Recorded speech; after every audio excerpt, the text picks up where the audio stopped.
Hello again, everyone, and thanks for tuning in for the final episode of this 6-part SD Times live micro-webinar series on Introduction to Pattern Thinking. Over the past 5 episodes, we began a discussion about pattern thinking, and then we looked at top automation patterns for things like value streams for connecting business and IT to accelerate DevOps and for reducing risk around governance, compliance, and security.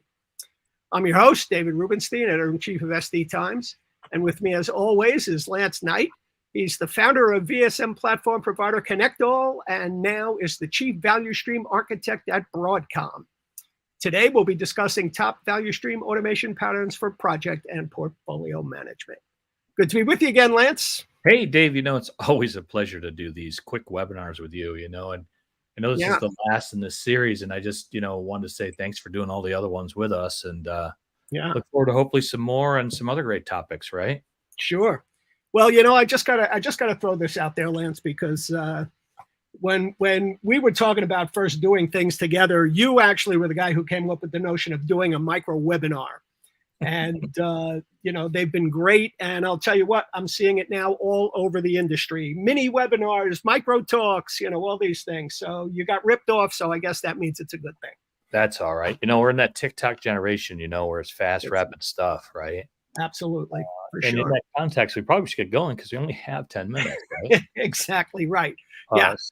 But hey, so just want to talk about integration patterns into portfolio. But before I jump deep into it, I want to frame up the problem again, right?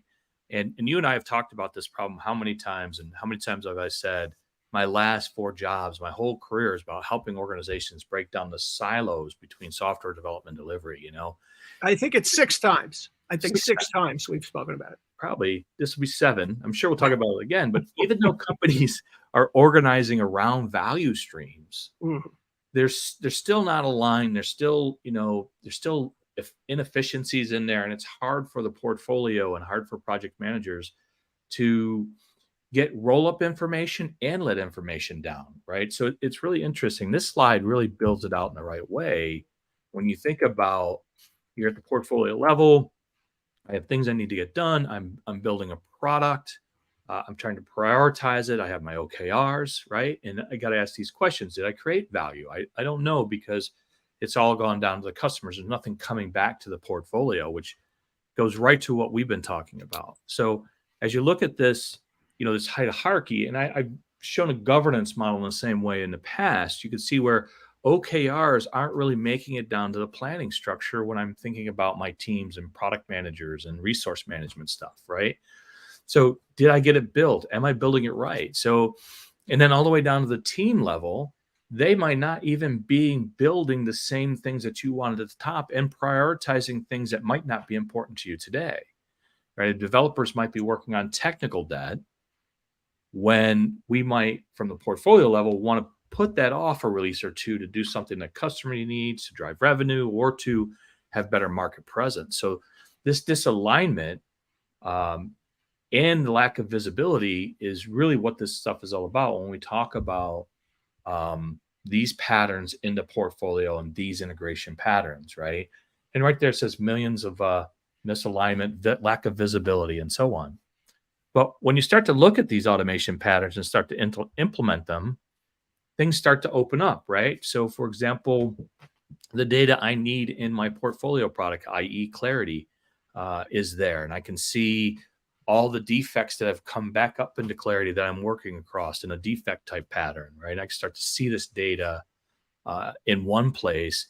Then I can start to look for non-value added activities as well. But really, it's about getting that information to the portfolio team so that they can make the business decisions and then hopefully prioritize what they're doing down below or in the dev teams and in the operational teams to ensure that we're aligned and we're delivering to business value. And some of the outcomes of this is just that, right? So when you start to hook up some of these tools into your portfolio, you have improved trust in your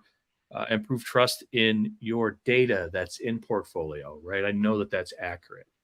I reduce friction. I improve time to market. So when the teams are all aligned, it's just easier to accomplish your goals, get your OKRs, and so on. And of course, eliminate waste, do all of those different things you can start to see once you set up some of these different patterns. Now, some of the patterns, and I know I'm going fast because I want to make sure we have enough time for the questions at the end, but some of those patterns are like this planning implementation plan pattern where I'm connecting clarity to Jira. Well, I'm now connecting the business teams to the development teams to the business teams, right? And things are going on, actually rolling up costs. And you can start to see where I start to align better and being more efficient, and I have better visibility. Actually, each one of these patterns really gives all three of those: alignment, visibility, and efficiencies. When I'm connecting tools like Microfocus to Rally, it's a traceability pattern. So from Rally to Microfocus, I can see test cases and things that are passing. I actually have traceability, unlike I've had before, because I've set up this type of pattern. So there's more of these patterns that kind of uncover. One of the patterns I like to talk about is DevSecOps. When things are coming from vulnerabilities, they're coming right back into your portfolio tools so you can make good business decisions. Mm-hmm. All those different things. So one of the other things that's interesting that I've been thinking about lately is how you can set up all these patterns into your Agile planning tool. And within your Agile planning tool, you can then set that data go down into your, let's say, your delivery tool that developers are using. For example, Rally to Jira, if you had to do that, right? So what I mean is, like, all this data would come into Rally, prioritized by the portfolio managers, prioritized by the product managers, and then sent down to the development team so that you don't gum up their backlog. So all these patterns start to really uncover. So as you think through this, it's really important to look at your value stream in this way, get all the data centralized so that you can make business decisions and improve alignment, visibility, and efficiencies. Mm-hmm. There, I got through it, and I still have 2 minutes. Nicely done. All right, so I have a question for you. So how we talk about the introduction to pattern thinking, which was the title of the series. Yeah. So how do you turn pattern thinking into pattern action? What's involved? So, here's where we talk about lean principles, right? We look at what's going on in the value stream. We start to see these patterns of things. And sometimes those patterns are what I call value stream noise. And then you figure out how to eliminate those. You eliminate it by either automating that pattern, because a lot of times this is a human thing that's going on, right? Or eliminating that pattern altogether. So this is a pattern, what I've seen before, this does not bring value to the organization. Let's go ahead and remove that. We've had it for a while. So when you start to see these things that are going on again and again in your value stream, you understand that becomes a pattern, and then you can automate it or eliminate it. Mm-hmm. Is it a non-value added activity that is a pattern? For i.e. copying tickets from ServiceNow into Rally. Right? Happens all the time, but you need to do it. It's a pattern. Right? ITSM types of things into tools like Rally so development can get it and work on it. So I can automate that pattern. What am I doing? I'm creating efficiencies, right? Mm-hmm. I'm giving visibility and alignment. I think I'll say that probably another 10 times, even though there's only a minute left. So one other thing I wanted to just kind of ask you, every conversation I have these days, it's customer first, delivering value. Mm-hmm. So what came first? Was it the introduction of software value streams? It was the chicken. The chicken came. Oh, different question. Go ahead. Yeah. Right. The other question, chicken or egg. So was it businesses realizing that IT is the business that drove this need for value ops and value stream management, or the other way around? So what came first? Businesses know the need, or I'm not following. Or the tool drove the realization that was needed. I think it was the business determined that they need to understand that IT is part of the business, right? Mm-hmm. And you've seen this through the decades, regardless of tools, right? Because I believe value stream management is not a solution or a tool. It's something you do. Right. You map out the value streams and you make sure that you're delivering throughout. So the business has put this in place so that they know that they're delivering with efficiencies. And then they can look at the waste. So most software development delivery grew organically up underneath the CFO office. Mm-hmm. So you go to the large banks, the financial institutions. And when I was in manufacturing, I used to report to a controller in one of the plants.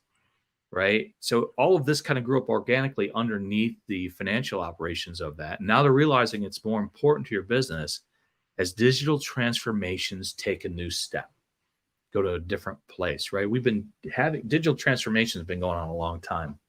And I look at it like value stream management is just the next step of being able to look at the process of how you're developing software, organize around these value streams, and be able to be more efficient and create a digital business around those value streams, not an analog type business. Gotcha. All right. Well, I think that's a wrap on this series. Lance, thanks as always for your time and great information. Yeah. Well, I look forward to hopefully some more. It's always a pleasure doing this with you, Dave. Yeah, appreciate it. So to our viewers, if you've missed any of the earlier sessions on this topic or you want to review it to refresh your knowledge, these sessions are all available on sdtimes.com under the Learning tab and Webinars. So until next time, this is Dave Rubenstein signing off. So long for now.